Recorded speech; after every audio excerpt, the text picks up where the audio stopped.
Bonjour tout le monde et bienvenue du coup dans cette toute première vidéo que je fais sur mon aventure Vendée Globe Virtual Regatta. J'avais déjà participé en fait au Vendée Globe Virtual Regatta en 2008 et en 2012. Ça s'était pas très bien passé parce que d'abord j'avais pas forcément bien compris le fonctionnement du jeu. Et puis j'adoptais des stratégies un petit peu originales qui faisaient que je perdais énormément de temps et de place. Donc là bon, je suis parti cette année du Sable d'Olonne dès le départ. S'il y en a qui veulent d'ailleurs me retrouver sur le jeu, mon pseudo, alors non, il apparaît pas là, attendez 2 secondes, il apparaît pas là non plus. Je parlerai un petit peu d'ailleurs tout à l'heure des différents noms qui s'affichent. On va aller sur la vue 3D, normalement, il y a le pseudo qui apparaît là. Donc voilà, mon pseudo c'est Merempta. Pour l'instant, je me débrouille pas trop mal, donc je suis 7 millième à peu près. Plutôt bien entouré. D'ailleurs, il y a Tato85 qui est vraiment pas loin. Ce qui est un petit peu un hasard d'ailleurs, parce que j'ai découvert sa chaîne il y a pas longtemps. Excellente chaîne que je vous conseille de regarder sur YouTube, les vidéos de Tato de Virtual Regatta. J'ai découvert il y a 2 jours et j'ai découvert en regardant ces vidéos qu'on avait adopté pour l'instant une stratégie assez similaire. Et là, je suis d'ailleurs étonné de le retrouver là parce que j'ai programmé mon trajet ce matin à 6h50 parce que je travaillais toute la matinée. Donc là, je me reconnecte enfin. Il est 14h15, donc on est vendredi 13 novembre. Et je me retrouve à peu près au même endroit que lui, mais en même temps, il n'y avait pas 36 000 stratégies possibles. Donc le but là de cette vidéo, c'est d'expliquer un petit peu comment j'ai abordé la tempête tropicale Theta, qu'on voit bien ici, là, il est 14h18, et puis un petit peu discuter de stratégie pour le futur. Donc d'abord, bon, on voit que je suis pas trop mal placé, même si les navires de tête sont bien plus avancés que je ne le suis. Je suis encore un petit peu devant les voiliers de la régate officielle. Je vais vous montrer un petit peu les captures écran que j'ai faites. Alors elles sont pas de très bonne qualité, mais de la stratégie que j'avais adoptée ce matin. Donc ça, c'est ce que j'ai mis en place à 7h, alors exactement il était 7h10 quand je l'ai mis en place, mais j'ai fait la capture écran un peu plus tard.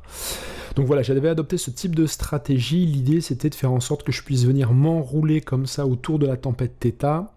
L'idée étant de bénéficier le plus longtemps possible des vents forts de cette tempête. Donc l'idée c'était vraiment de commencer à rentrer dans cette tempête tropicale un petit peu à l'est, profiter du fait qu'elle se décale progressivement vers l'est pour viser presque le cœur du cyclone au moment où je serai à peu près dans cette zone-là, faire en fait comme les navires qui sont ici, et puis ensuite à partir de ce moment-là, l'idée c'était, je savais que j'allais rentrer vers 14h chez moi, c'était donc de reprendre la main sur le programme pour m'éloigner un tout petit peu du cœur, reprendre de la vitesse, et puis repartir plein sud. Donc ce matin, je m'étais appuyé sur les projections qui apparaissaient donc ce matin. Je vais vous montrer la vue du coup de la projection qu'il y avait ce matin. Donc c'était celle-ci, la projection à 5h. Donc on voit bien que je visais vraiment à 5h de m'approcher du cœur, et à 6h ici on avait les vents projetés à 6h. Je vais agrandir pour que vous voyez bien. Là c'était donc les vents projetés à 6h quand j'ai paramétré ce matin, et donc voilà, j'imaginais arriver vers 13-14h pas loin du cœur du cyclone. Alors au final, comment ça se passe? Ça se passe exactement comme je l'avais imaginé. Je suis pas loin du cœur.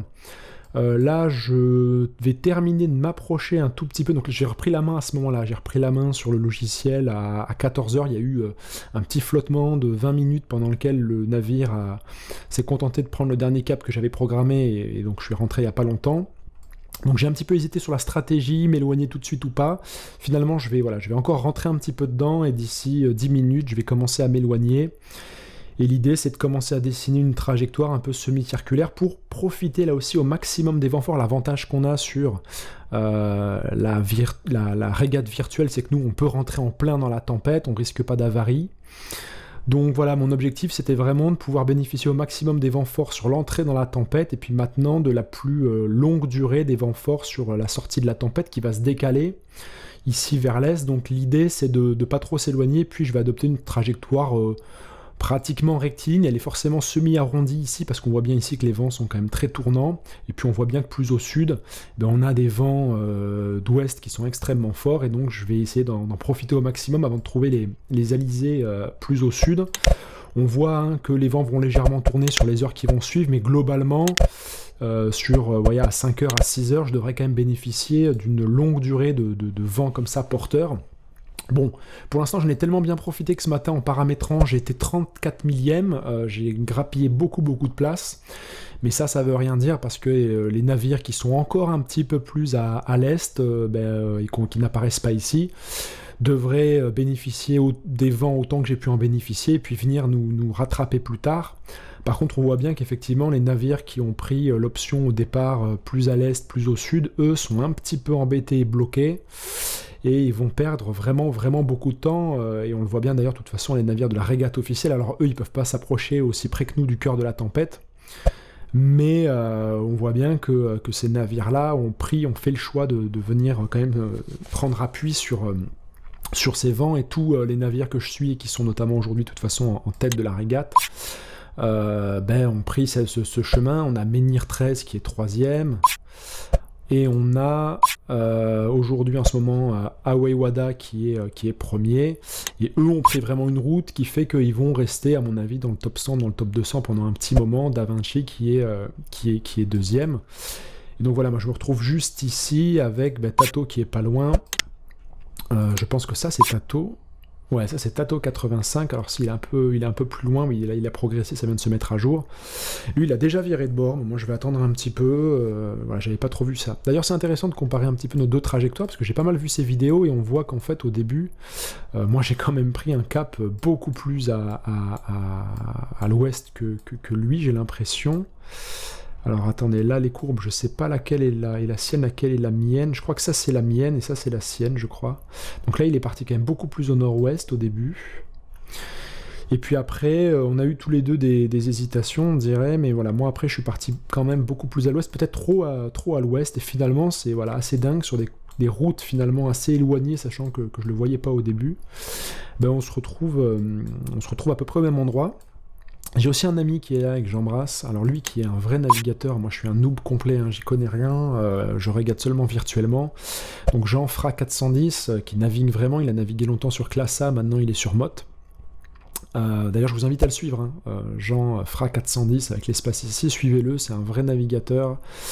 Il prendra pas, je pense, pour l'avoir suivi aussi en 2008 et 2012, des risques inconsidérés, mais voilà, c'est quelqu'un qui sait lire la météo, adopter des bonnes routes, des bonnes stratégies, et il va de toute façon bientôt accélérer. Là il est 32 millième à mon avis, dans 12 heures il sera dans les 15 000 je pense sans trop de problèmes, même si on prend voilà, il est quand même un peu décalé vers l'ouest, donc c'est pas dit qu'il profite autant des vents qu'on a pu en profiter, nous je sais pas, parce que voilà, la tempête se dépasse vraiment très vite, on voit que dans 2 heures elle sera déjà ici.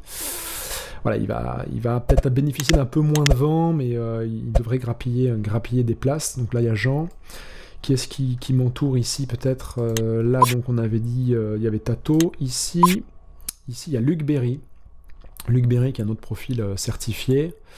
Beaucoup de profils certifiés d'ailleurs dans les parages, hein, avec Vincent Rioux qui a pris un cap un peu plus à l'ouest. En fait, ce sont simplement des navigateurs qui ont anticipé cette stratégie bien avant, Achille Nebou, etc. Donc voilà, là je vais repiquer au sud, essayer de profiter un maximum de ces vents.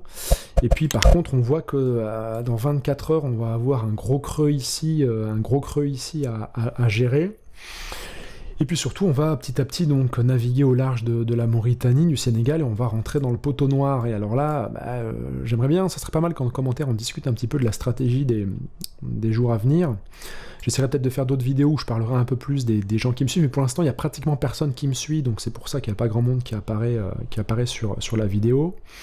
Donc là on va bientôt aborder au large des Canaries, donc le poteau noir, hein, qui est ici cette zone très instable d'échanges intertropicaux entre le Brésil et puis ici l'Afrique de l'Ouest.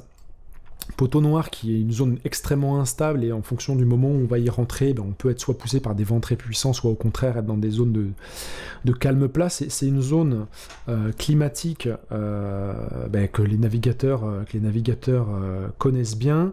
L'idée c'est vraiment d'essayer de profiter des grains de vent au maximum pour avancer, d'essayer d'éviter d'être englué dans des zones de calme. Globalement, ce qu'il faut savoir, donc là on a les parallèles qui apparaissent ici. Ici c'est si je dis pas de bêtises, ici c'est le 40e parallèle, là c'est le 35e, là c'est le Non, je dis des bêtises. J'ai dit parallèle depuis tout à l'heure, mais je dis des grosses bêtises. De toute façon, vous avez ici les chiffres. D'ailleurs, je me plante totalement. C'est 20e et 30e. Vous voyez, je suis complètement cabourg. Donc 30e, 20e, ici, vous voyez, justement, on est au niveau du 27e à peu près. C'est vraiment la route idéale. Généralement, c'est la meilleure trajectoire pour traverser entre le 27e et le 28e. Faut savoir qu'il est toujours plus long à traverser au niveau du 20e qu'au niveau du 30e. Donc ça peut être une première indication. Après, alors moi je connais pas grand chose en météo, donc je sais pas vous, mais moi j'utilise un routeur. Alors pas pour programmer d'ailleurs mes trajectoires, mais surtout pour avoir un aperçu en fait des vents, essayer d'avoir un aperçu à 7-10 jours. Et après j'adapte ma programmation parce que voilà, je suis un petit peu quand même obligé de programmer. Et on observe ici, alors si je compare, voilà, ici en fait c'est pour ça que tout à l'heure je me trompais sur les chiffres, parce qu'ici en fait on n'est vraiment pas, c'est pas du 20e au 30e, ici on a, en fait on a le 30e qui est là, on a le 25e, non on a le, c'est ça, attendez, je dis pas de bêtises, 40, hop, je dis pas de conneries, voilà, 40 le 30e qui est au large, voilà, et ici c'est le 35e, oui, donc 40, 35, 30, 25, 20, et comme voilà, j'avais fait un mémoire Zezo, c'est pour ça que tout à l'heure j'ai un petit peu planté. Donc on a le 30e ici, donc normalement vous voyez il faudrait qu'on passe ici si on s'en tient à voilà, ce qu'on dit généralement sur le poteau noir, et on voit que Zezo nous conseille de passer un poil plus vers le 23e, 24e méridien. Bon, ça très franchement c'est à voir. En gros, surtout moi Zezo je m'en sers pour à peu près estimer quand est-ce que je serai dans le poteau noir. Donc dans 166 heures, je sais pas, 166 heures ça fait 7 jours, hein, si je dis pas de bêtises. Donc voilà, on va commencer à le traverser dans 5-6 jours et on en sortira dans 9-10 jours. Et donc si ici, bien justement, on se met à regarder les vents dans 7 jours, donc ça c'est les vents au moment où on sera en plein cœur du poteau noir, bah, effectivement, voilà, il semblerait qu'en passant par une route vraiment plutôt à l'est, ça soit un petit peu compliqué avec quelques vents de face, et qu'on ait plutôt ici des vents porteurs, voilà, plutôt donc au centre finalement du poteau noir. Bon, tout ça c'est à vérifier, ça sera affiné. Je pense que pour l'instant je vais repiquer vers le sud. Je pense que je vais quand même plutôt viser le 25e, et puis on verra un peu après, parce que ici là on devrait quand même avoir dans 3 jours, hop, dans 3 jours, dans 72 heures, il y a quand même l'air d'avoir des vents porteurs un peu plus à l'ouest que ici trop au large de la Mauritanie, du Sénégal. Donc je pense que je vais quand même pas totalement suivre, vous voyez ce que Zezo m'indique, je vais aller me diriger quand même un peu confortablement vers le 26e, 27e méridien, en essayant de très légèrement changer de cap de temps en temps pour profiter au maximum des alizés. Et on verra ce que ça donnera, mais la lisibilité à plusieurs jours, elle est un petit peu compliquée quand même, je trouve. Si on se porte à la lisibilité à 10 jours de Zezo, qui est vraiment, je pense, le maximum de ce qu'on peut espérer avoir comme indication, bah, on voit que ça serait pas mal quand même de se retrouver dans cette zone-là d'ici une dizaine de jours. Donc bon, mais tout ça c'est à voir. Je vais faire un petit calcul là quand même pour voir, en mettant, on va dire du coup, hop, un point de destination ici. Mais vous voyez, je m'en sers en fait parce que bon, c'est vrai que lire la météo, c'est pas forcément, voilà, je suis pas très féru de météorologie et j'y connais pas grand chose, mais je trouve quand même que ça donne des petites indications. D'ailleurs, vous voyez, quand on lui demande d'arriver ici, il nous recale quand même un peu plus, clairement vers le 27e, 28e ici. Méridien, bon, à voir en fonction de l'évolution, mais ouais, ça valide ce que je disais tout à l'heure, je l'avais pas mis à jour, mais voilà, de peut-être aller repiquer quand même un peu plus vers l'ouest, et puis ensuite globalement plein sud jusqu'au poteau noir, pour ensuite essayer d'aller viser cette zone qui a l'air ici d'être une zone qui sera marquée par des vents forts au moment où on devrait s'en approcher. Voilà, je sais pas ce que vous en pensez. En tout cas, ce qui est clair, c'est que voilà, il va falloir quand même éviter de longer l'Afrique de trop près. Voilà, donc un peu à l'ouest.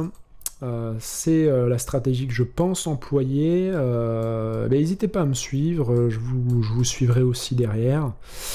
Et puis voyons un petit peu comment les choses évoluent. Voilà, je vous remercie d'avoir regardé cette première vidéo. J'espère qu'elle ne vous aura pas paru trop ennuyante. Je découvre totalement. Et on se dit rendez-vous à très vite.